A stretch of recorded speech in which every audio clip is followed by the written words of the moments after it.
All righty. Marcia, what an honor. I'm so excited about this. Thank you so much for being here. It's my pleasure, and I appreciate the opportunity. Anytime I have a chance to talk about sending hope and joy into the world, I'm thrilled. So thank you. Absolutely. Absolutely. So, something, just so everyone that's listening knows, we were just having conversation, and something we definitely want to speak about is Marcia's first book. This is her second podcast, and she just wrote her first book. So, that's something that we definitely want to dive into. But before we get to that, Marcia, if you could talk to us, explain to us kind of where you're from, what your background was like in general, and something I would love to know about and expand on. I've got some questions for you, is just kind of how religion played into your life growing up, your father, your mother, all of that. So just kind of take us back and tell us a little bit about your upbringing. Okay, well, I was grew up in middle class baby boom era, and it was a wonderful, wonderful childhood. My parents were wonderful. My father worked a lot, as most dads did back then. So most of my memories of my dad are when we took vacations, because other than that, he really wasn't around a lot. He really worked two full-time jobs. My mother converted to Catholicism to marry my dad because he was Catholic. And so I always felt like that benefited me a little bit because she wasn't a hardcore Catholic. And my mother was very open-minded, and she always taught me one of the, those sayings that are in your head that your parents repeat over and over and over again, and they stay with you for the rest of your life. She would say, the mind is like a book. It only works when it is open. I love And I have always been so, so grateful that I was taught to have an open mind. I don't know if that's something that's natural to people or something that they learn, but I have a practice where I just about every morning, I can't say I do it every morning, but I love to start my day off writing down in a gratitude journal what I'm grateful for. And one of the things that continually pops up that I'm always saying I'm so grateful for is my open mind. it. I feel like that people get stuck, and they're stuck in anger, or they're stuck in depression, or they're stuck in cynicism. And when you get stuck, it's because you can't see another way.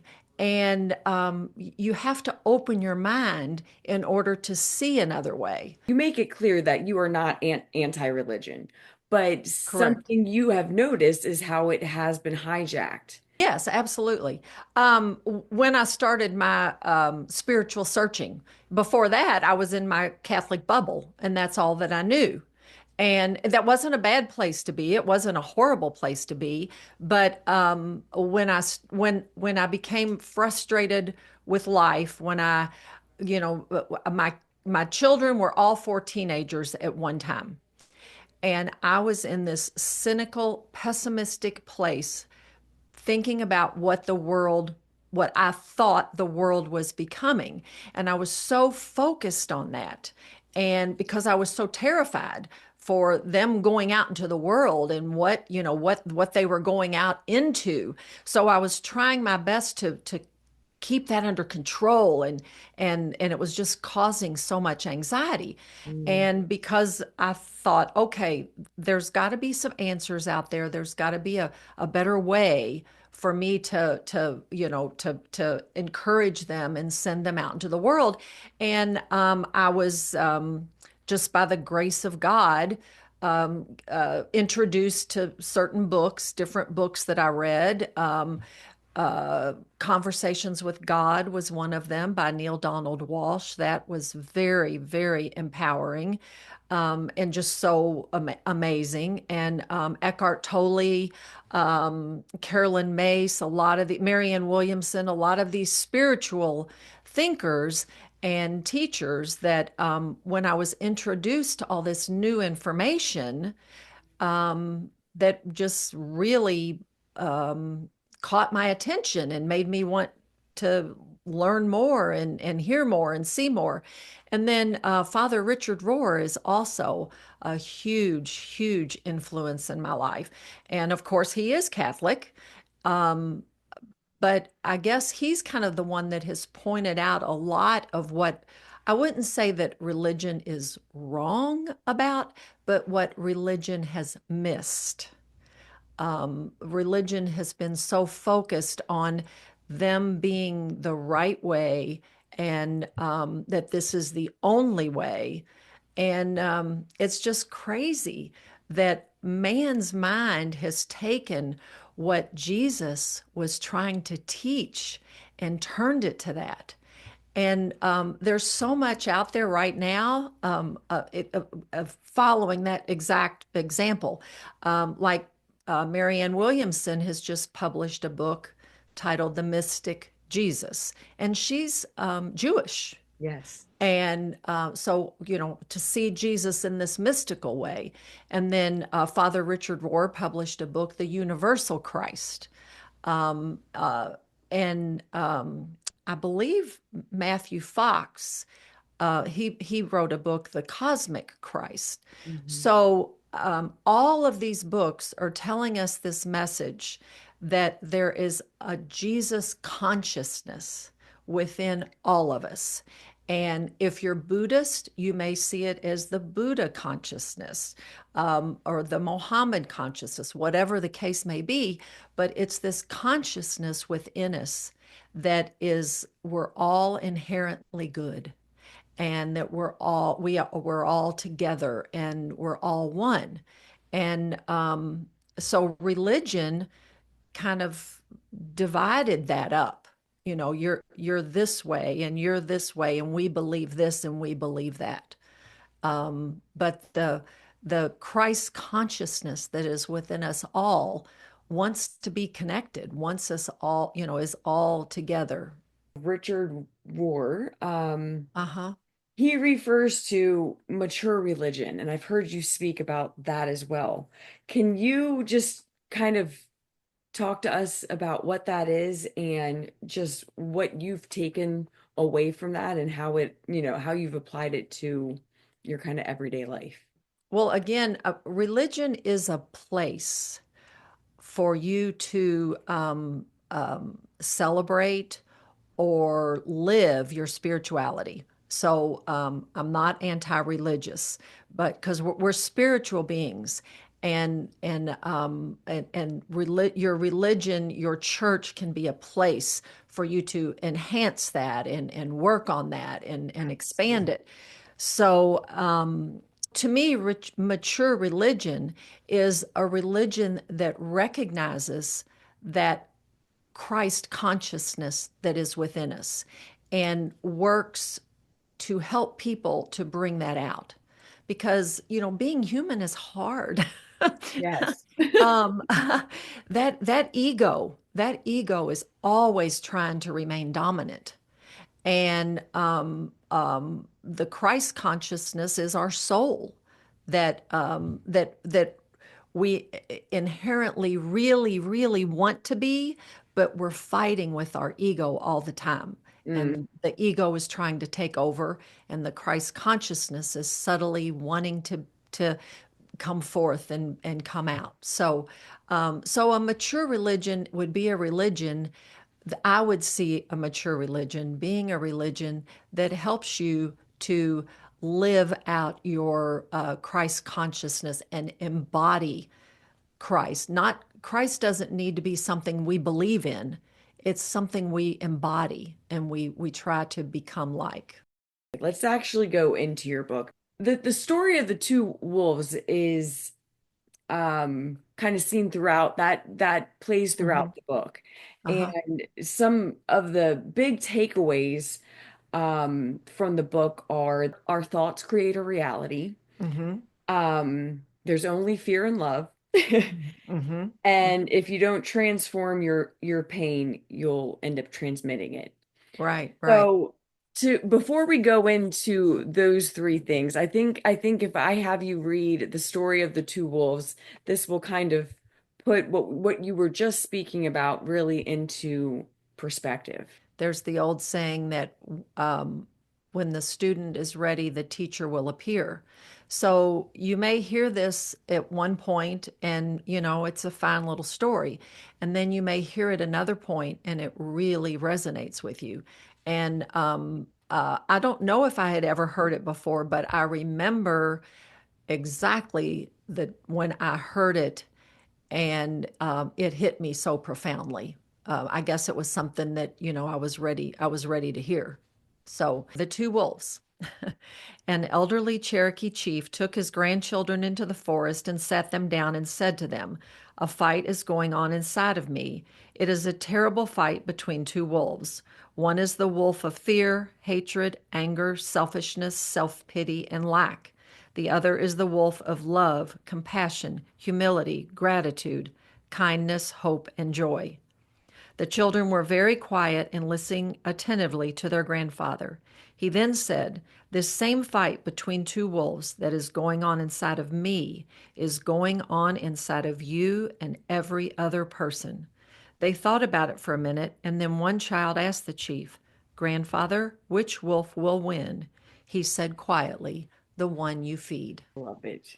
Yeah. And So, I guess when I heard it is when I realized that I was really feeding that wolf of fear. My yes. thoughts were constantly feeding that wolf. I would love if you could just expand on that and how our thoughts create our reality. I was thinking this morning, like, two people can be in a room and they're both sitting there and they're both basically alone with their thoughts.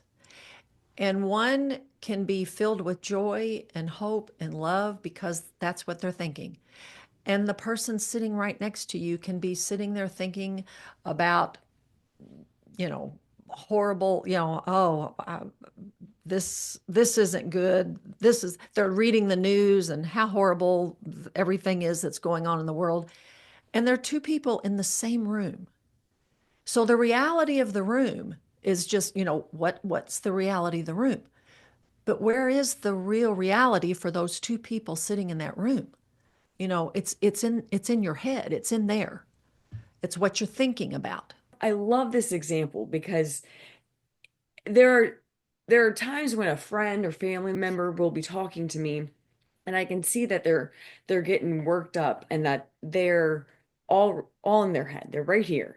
Uh-huh. And Uh-huh. if you can just get them to take a breath and take a step back and have them just focus on the room that they are in, what's around them, that they have Hmm. this healthy body right in front of them, that Yeah. Yeah. the sun is shining through that window, and it really, it's you're so right. You're so spot on how Hmm. you could be in Hawaii on the beach. And And if be you're miserable. thinking Yeah. about something completely different, you Uh-huh. could be in hell, Right. when you're Exactly. sitting Exactly. in paradise. Yeah. Yeah, it's Now, and so and true. but we can't dismiss that the reality of the world is Yeah. that even though we are sitting in that room, that there are horrible, chaotic things going on in the world.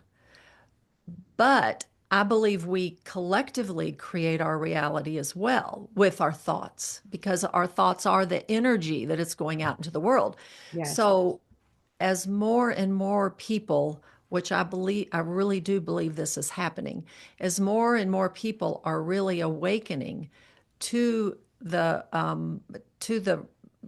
idea, the reality that our thoughts are creating our reality. Hopefully, we will have more experiences of people that are thinking more about the progress. And every day I'm getting new emails with good news. There are so many people out there that are realizing what all this negativity has done to us. And again, there are negative bad things happening, but there are so many good things happening. And I learned that from experience when I was the beginning of this journey coincided with also my involvement, getting involved with the nonprofit organization Dress for Success Louisville. And I had been pessimistic and cynical and, constantly reading the news, watching the news, thinking the world was going to hell in a handbag.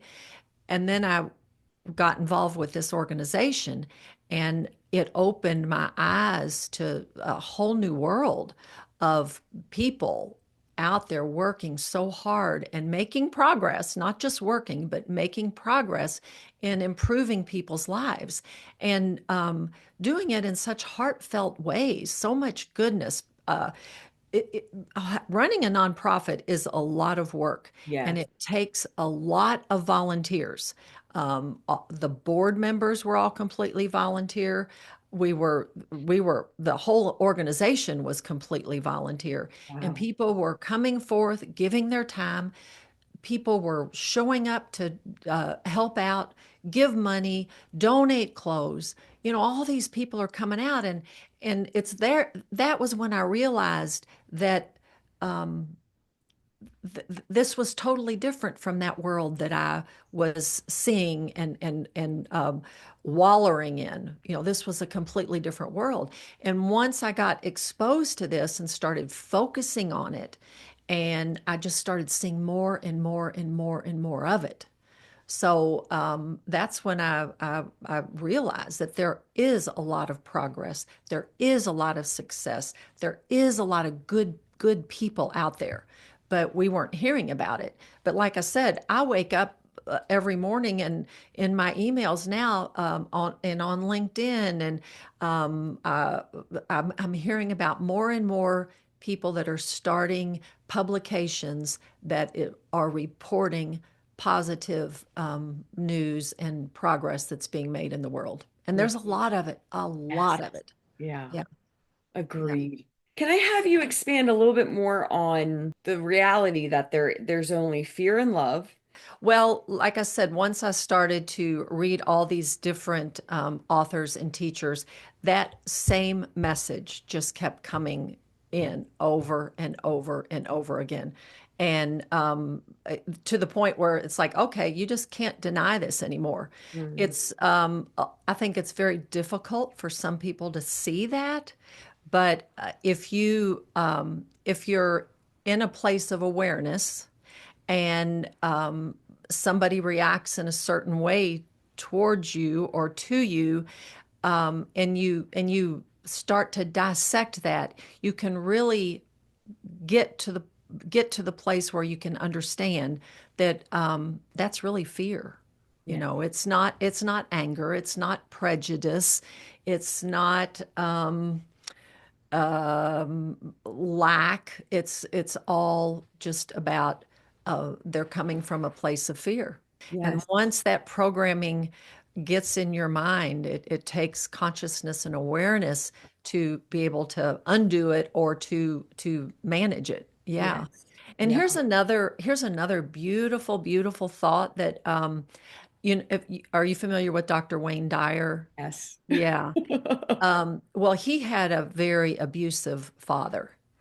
And there's a story, I can't remember if I read it in a book or I heard him speak about it, but he was standing at his father's gravesite and he was so, so angry. And something happened where he realized, and he kind of imagined a conversation in heaven before his father came down to earth. And God was telling his dad, "You're going to go down there and you're going to be mean and you're going to be angry and you're going to be, your life is going to be this and that," which is what his father's life was. And he says to God, "But um, why? That seems like such a waste of a life." And he said, "Well, you're doing it for another person." So the point being that Wayne Dyer would not have become who he was. He wouldn't have had that awakening that he had and learned what he learned had he not had his father that taught him those lessons. We think of all of our lessons that we learn as being, a positive lesson that you take from a person that's a mentor or whatever. But people that come in our lives that are unpleasant and challenge us are also teaching us lessons. So, Absolutely. I just thought that was a beautiful story in a way that he learned to look at it like, look what my father sacrificed to come to earth and be this miserable human being in order to teach me what I learned and made me who I became. Yeah. So that's another way to look at it. It's all a mystery, Yes. and I think that's what it's supposed to be. It's supposed to be. There's just something beautiful and miraculous in the mystery. Yes. Yeah. So going back to who was it that said it? Was it Rich Rohr? If you don't transform your Form your pain, you pain, will you will transmit it. transmit it. Was that Yeah. him? Yeah. Yes, that was him. And that's one of the things that really, really stuck with me. Yeah. It's processing the pain. Yeah. That's the difference. I think our world is filled with so many people that have so much pain that they have done nothing with. I saw a meme one time that was a cup it was a cup of coffee, and it said, if you're walking and this spills, you're spilling out coffee. If it's got milk in it, you're spilling out milk. What's ever in there is going to spill out. And that's the same with us humans. Whatever is in our heart is what is going, when we react, is what's going to spill out. And there's so many people with a lot of pain. And but people don't know what to do with pain because if it's pain, you don't want to think about it. So Yeah. you just try to stuff it down and not think about it and become numb and you know be on your phone, watch television, be on the computer. But it's a matter of you have to spend time in quiet, and you do have to think about the pain, and that's the whole point. Part of the book is to look at the pain and try to see it in the silver lining. Okay, what's it teaching me? How's it bringing me to wisdom? And there's a purpose for it. There is a purpose for it, but you have to take that. You have to find that purpose and then use it for that purpose, and not just try to numb it and not face it, not process it. Yeah, the awareness is so important. Not if you've pushed it down for so long that it's almost like you aren't even aware that it's there anymore. Or Yeah. I mean, even when that happens though, it it's gonna rise. In order to go through it, you have to look at it. Yes. Well, Father Gregory Boyle is another. I've loved his books, and I've quoted him in my book too. And I just read another one of his books recently that it's cherished belonging. How the healing power of love in divided times. And he said that he speaks all over the world, and he said the most asked question he always gets is, what can we do about this division? How can we help to change the division? So that was the reason for this book, and that's what he's focused on. And he starts out by saying that every single person is inherently good, and no exceptions. And he said, we all belong to each other, no exceptions. Mm, So for people that may not know, he started Homeboy Industries, which is the largest gang rehabilitation center in the world. wow. I know. So um, if there's ever been a person to experience people with pain, some of the stories that he tells, he calls them homies, And when he goes to speak, he always takes a couple of homies with him and they speak too. And then when he's in his books, when he's talking about certain situations and he says, he'll talk about what they spoke about. And I tell you, Allie, it's pain that I cannot even imagine what these people have been through. So if there's anybody that can declare that everybody is inherently good, I would take Father Greg Boyle's word for it because he has experienced what we would consider the worst of the worst, and they have worked to bring out the best. And so he's seen this goodness that can come out of people that we would never think could have goodness in them. You have to process it, you have to look at it, and um, yeah. Yeah. Mhm. The title of the book, the cover, I love it all. Where did the inspiration, did you have help on this? Yes, I had I did agency guided self-publishing. Yes, Awesome. yes, I And had how help. did you come up with I love the cover. Well, they gave me options. The original idea of the rose-colored glasses, that was the whole inspiration from the book was um, because so actually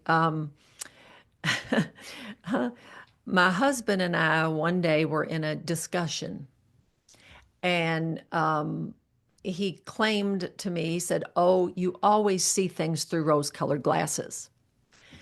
But it wasn't a compliment. And when he said it to me, I'm thinking to myself, well, yeah, I think I do, but I think that it has benefited me. And, um, I think that's been very helpful to me that I do. But that's where the idea came from. I love. So, from that point on, when I was faced with a challenge, um, and I found myself, the wolf of fear was coming in and in my head, and I would it became a symbol to me. It became because symbols hold power, and this became a symbol to me that would it was like a glass of cold water thrown in my face. When I started to go there, I would be like, put your rose colored glasses on, Mm, look at this in a different way. Where is this going to take you? What is this going to teach you? So, I had so much knowledge that I had gained from reading all these books. And knowledge is wonderful, but there's a difference between knowledge and wisdom. mm, Um, we're all open to gain knowledge, but wisdom typically comes from experience. I guess the symbol kind of would remind me, take that knowledge and use your wisdom to figure out, to not look at it in a negative way, and to see where it's going to lead me, how it's going to bring more wisdom to my mm, life. mm, I love that. Yeah.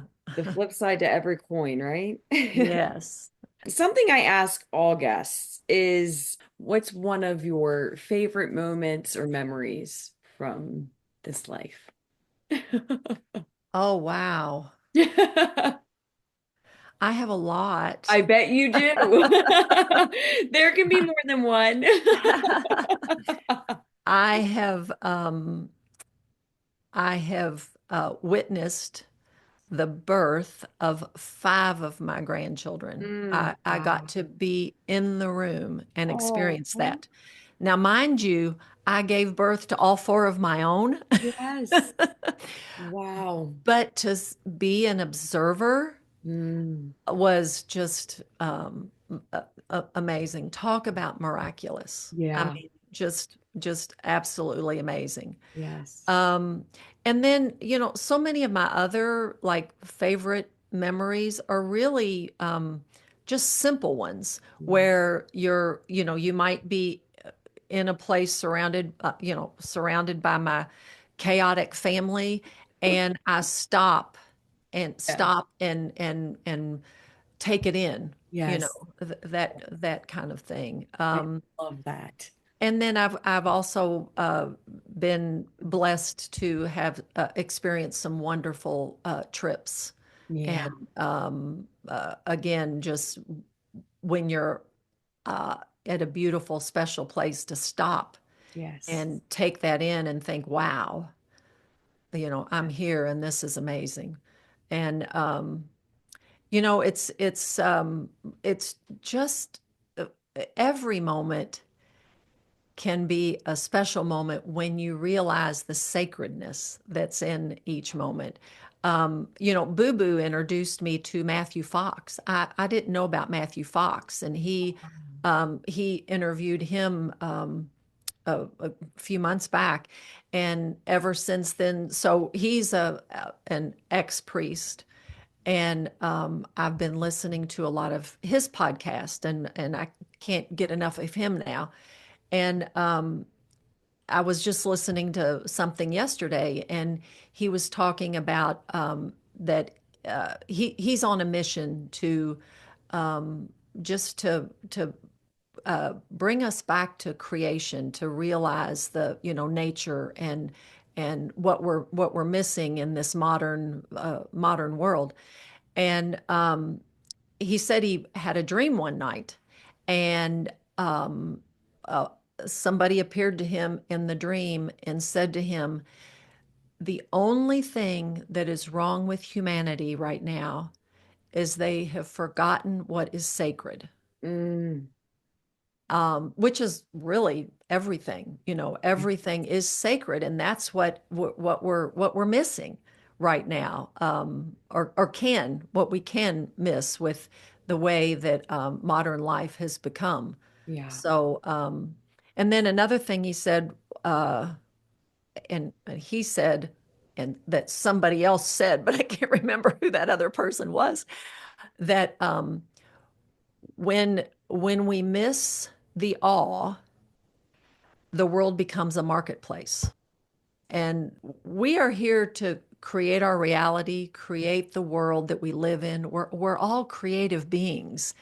And we can be turned into consumers. Yes. We're more than a consumer.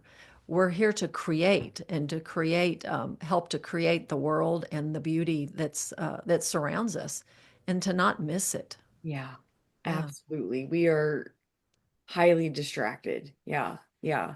And Yeah. I mean, that's no fault to anyone. I'm not saying that out of judgment. We've created Yeah. an environment where it's easy to be distracted and to miss the moment. And yeah, I Uh-huh. remember when my mom was, um, I think we were packing for me to go to college, or she was dropping me off. It was right before I was getting to college.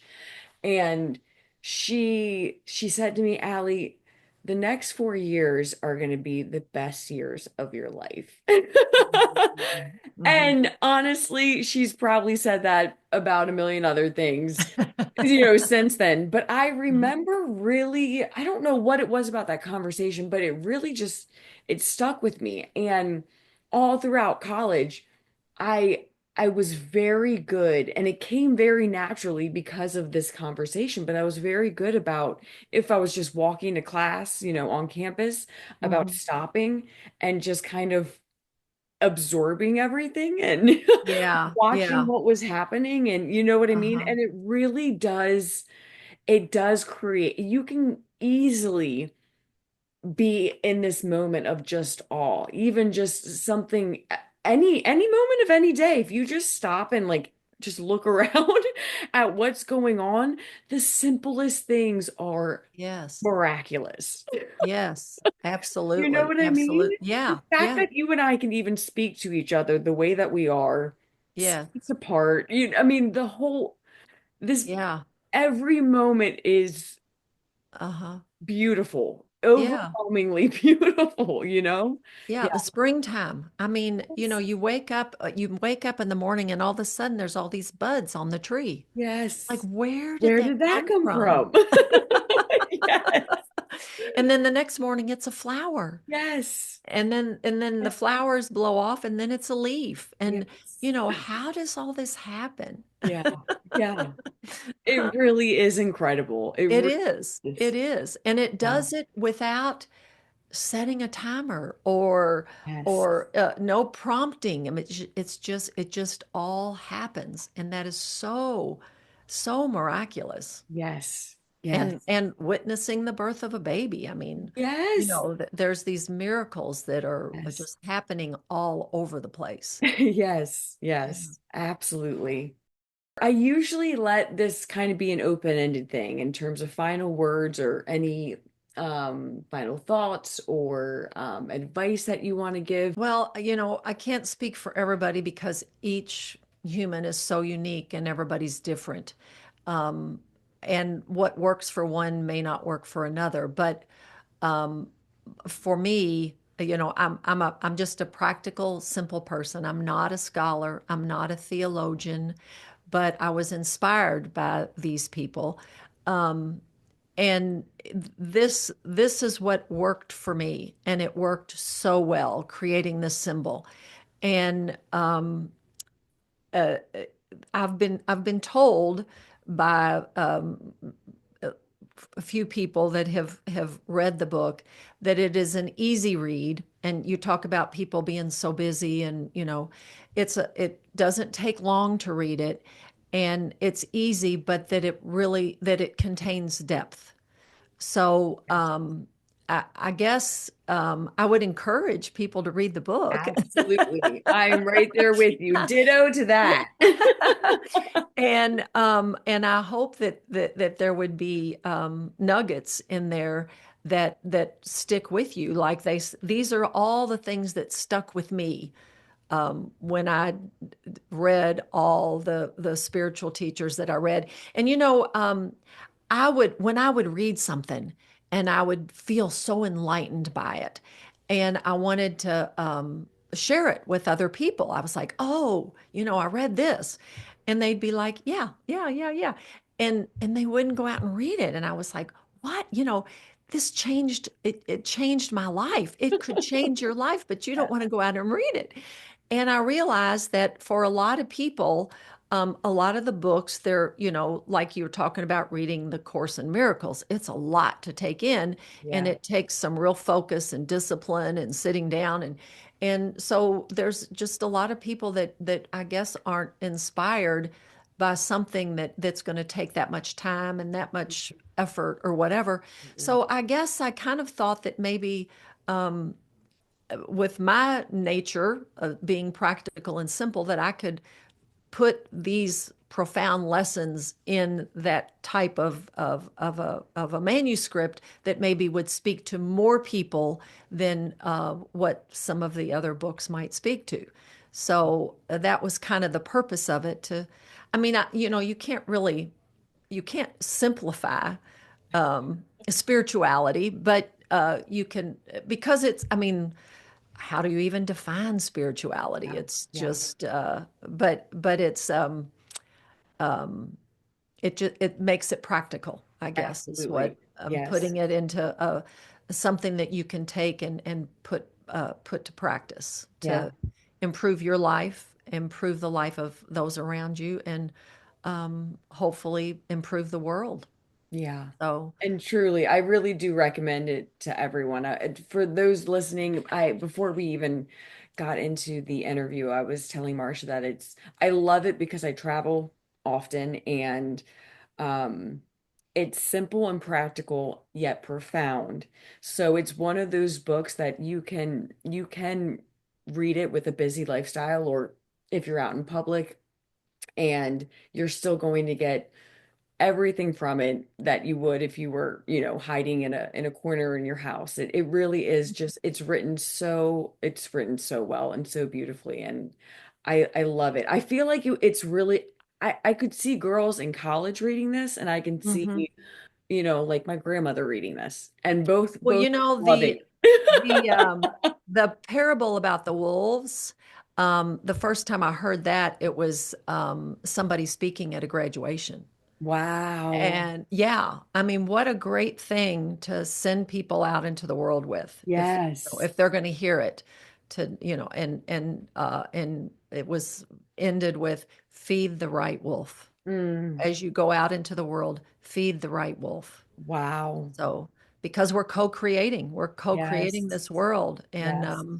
and um, uh, and then the all the anger that's in the world and all the depression that's in the world, it's just underlying fear. So Yes. we've got to start feeding that wolf of love. Yeah. I couldn't agree more. Other thing I want to say is I really appreciate you taking the time to do this, I and it's appreciate been a you. pleasure to talk to you, wild child. Yes. Boo Boo always, anytime Boo Boo recommends anyone, I'm just like, yes. Um, oh, he's Trust the his, best. yeah, he really is. I, He I really I've is. just fallen in love with him. Yeah, yeah. Talk about someone with a big heart. And he is, Yes. he's honest about both wolves, and he is actively trying to feed the wolf. Uh-huh. So yeah, Oh, yeah. yeah. That's He apparent in his work. Yeah, he's a light in the world, that's for Yes, sure. yes. Yeah. So As shout are out to you, you. Boo. Thank you for introducing us. Yeah, yeah. This really was lovely, Marcia. I can't thank you enough. I really can't. Same here. Appreciate you.